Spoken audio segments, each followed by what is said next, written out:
Ah. Safety first.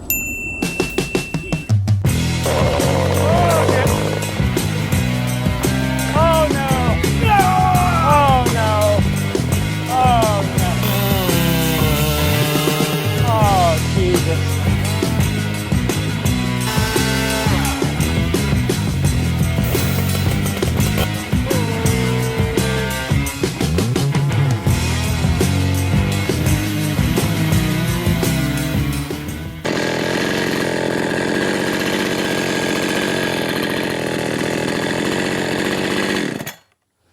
Okay, so I just figured I'd show you guys this real quick.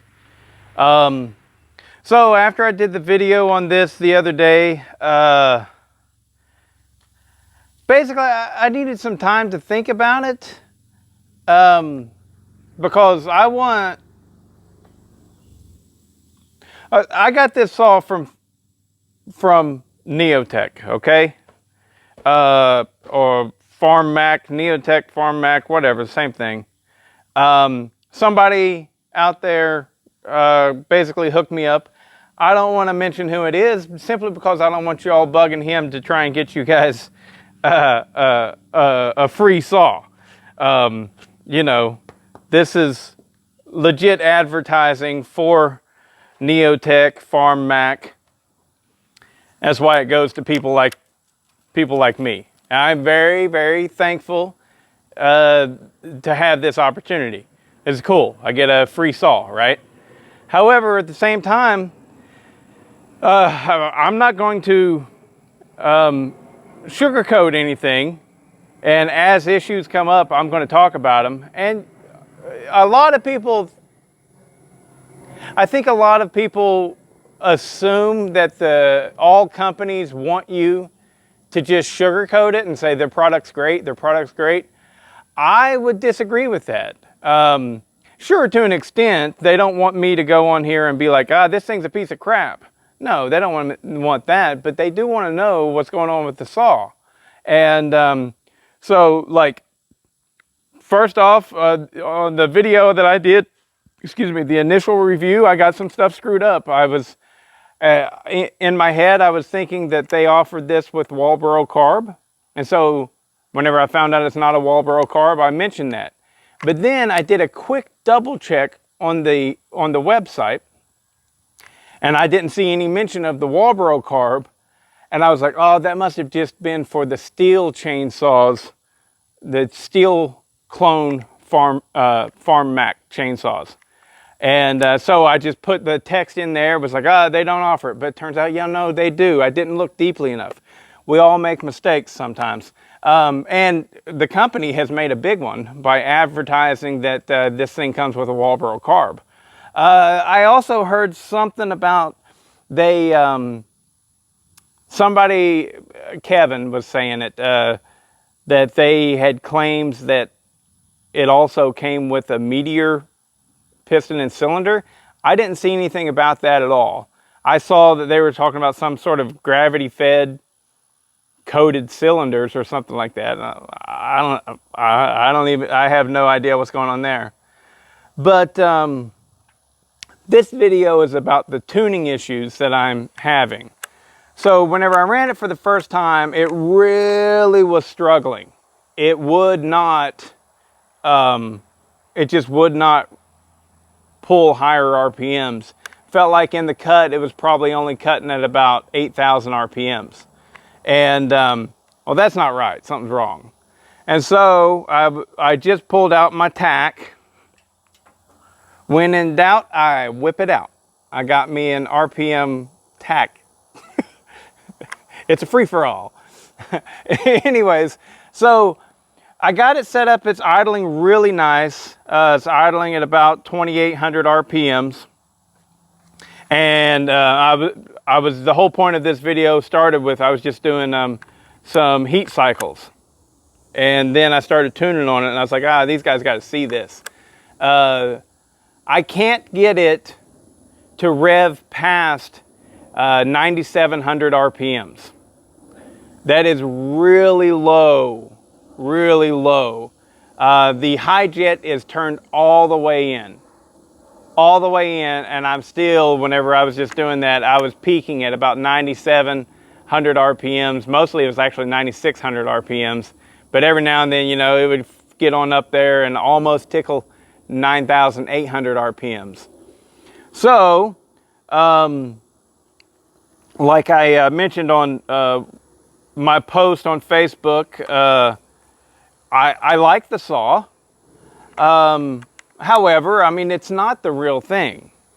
It's a far cry from the real thing. It is a far, far cry.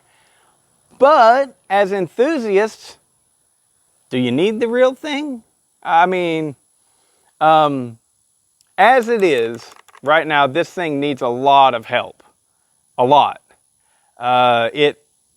Something's going on.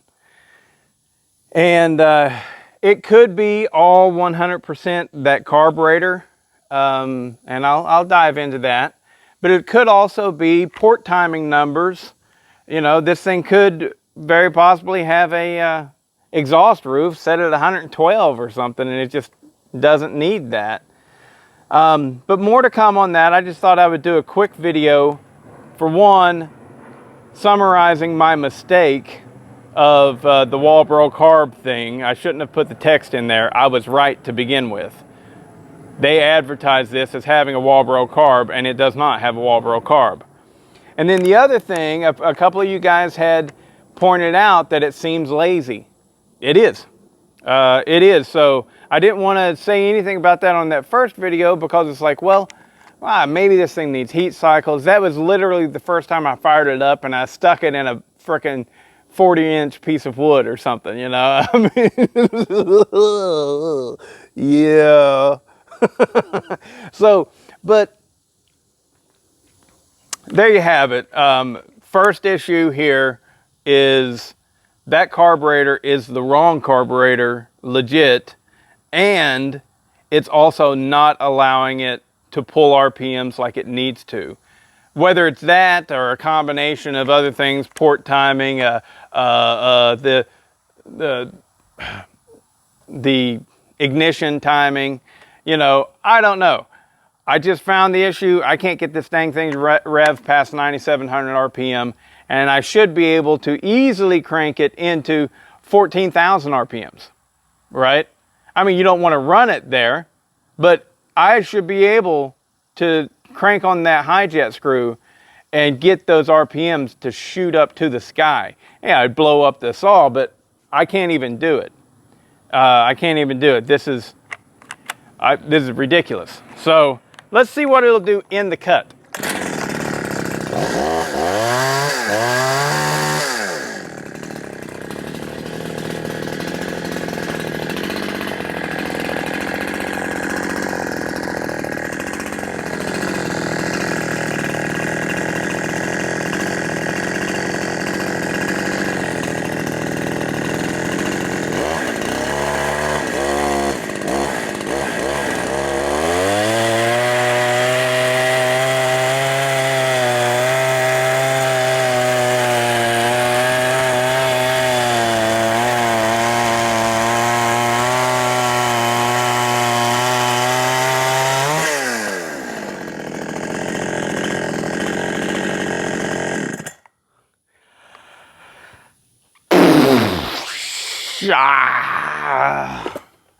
See, it's difficult to do this, man. It is difficult to review this stuff because they gave me a free saw.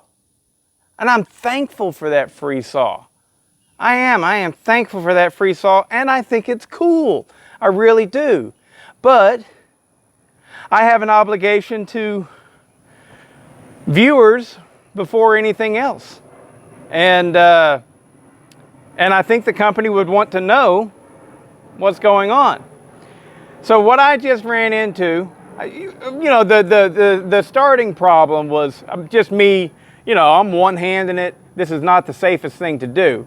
And so I was just simply trying to control that. But once it got going there, in this upper portion, it was only at about 7,500 RPM. Once we got to this fatter portion, and now this is pine, guys. This is pine. And it's only about 12 to 14 inches. It's not big at all right? Once I got to this big portion and the chain was buried in it, it dropped all the way down to 6,900 RPMs. Yeah.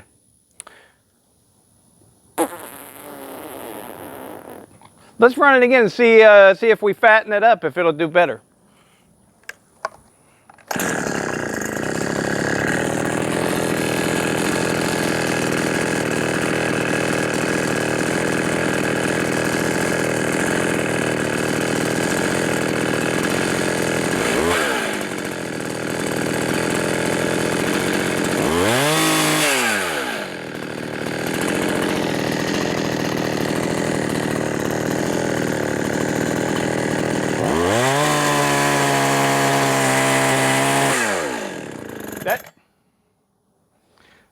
That was only 8,200 RPMs.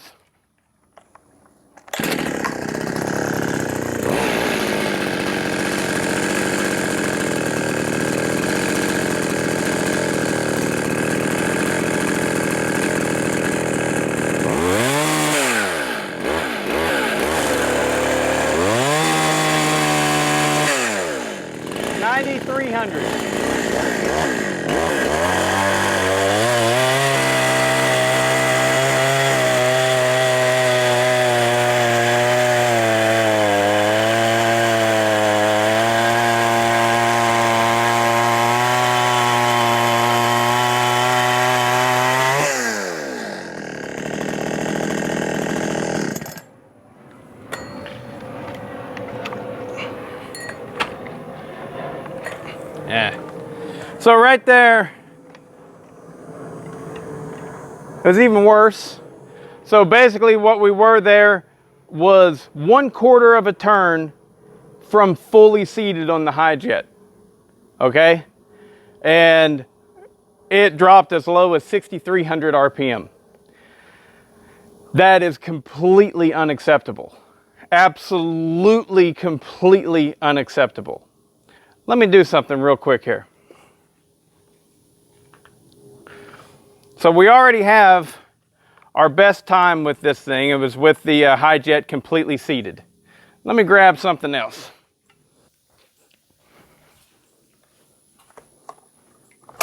Oh.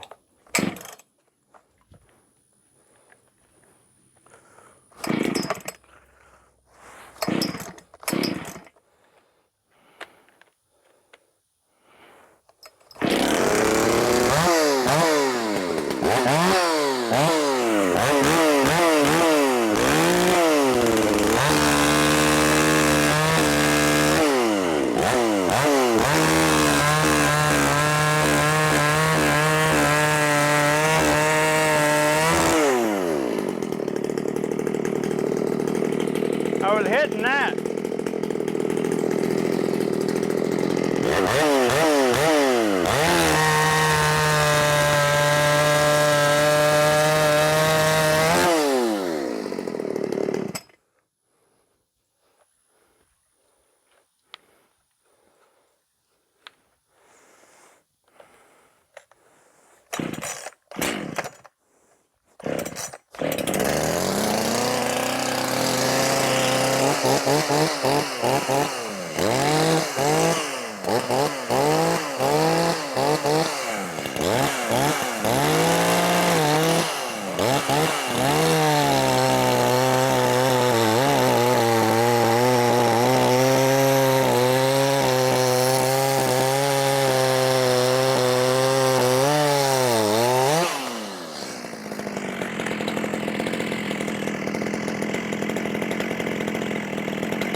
So this is a 4510, Echo 4510.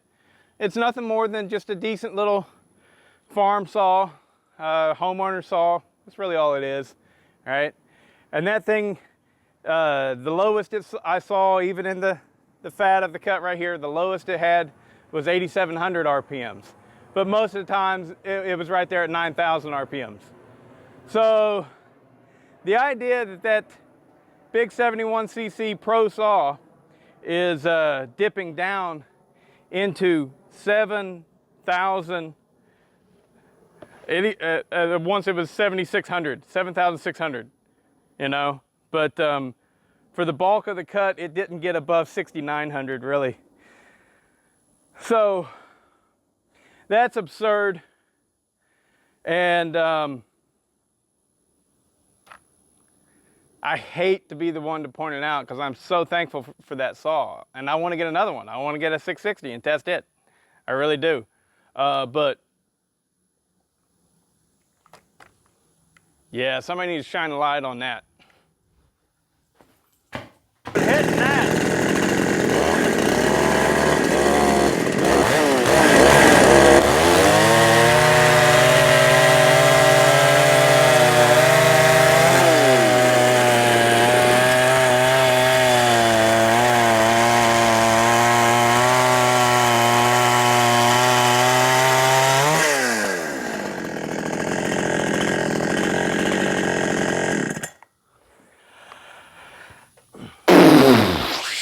Yeah.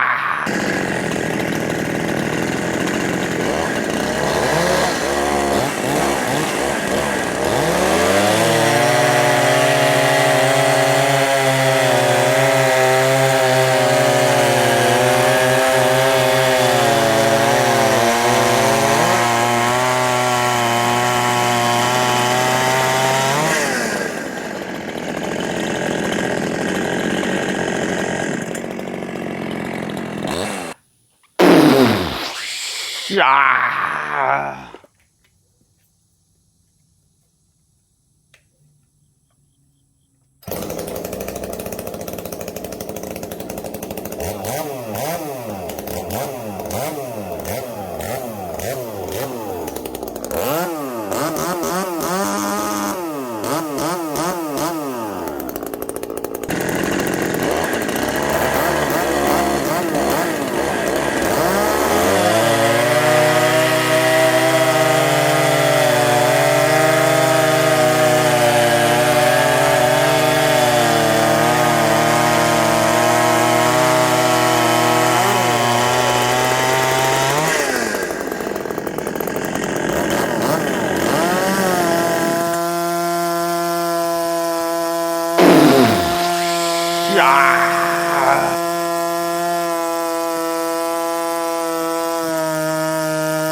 So I just thought I'd grab this and give it a shot. So this is my wild thing that I will be taking to Sawfest. I did port it, and it has a muffler mod on. It's got one of my hammerhead exhausts, and it runs pretty good. But it's got a semi-chisel chain on it, and it has a lot of blow-by on the. It free ports, not blow-by. It free ports, and so I have another cylinder set up that I would like to get to before Sawfest to make this thing run a little bit better. But as it is, I'm pretty sure it just beat a 372 clone with 3/8 low profile semi-chisel chain. What was that stumble there at the end? I think maybe I just ruined this cylinder.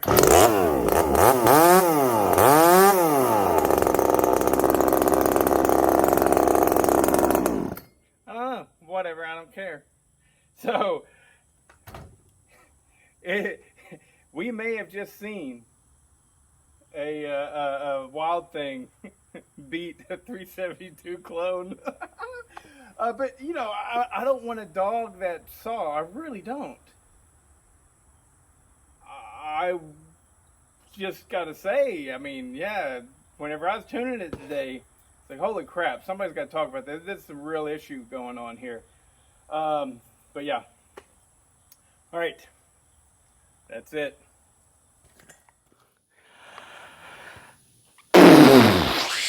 Yeah.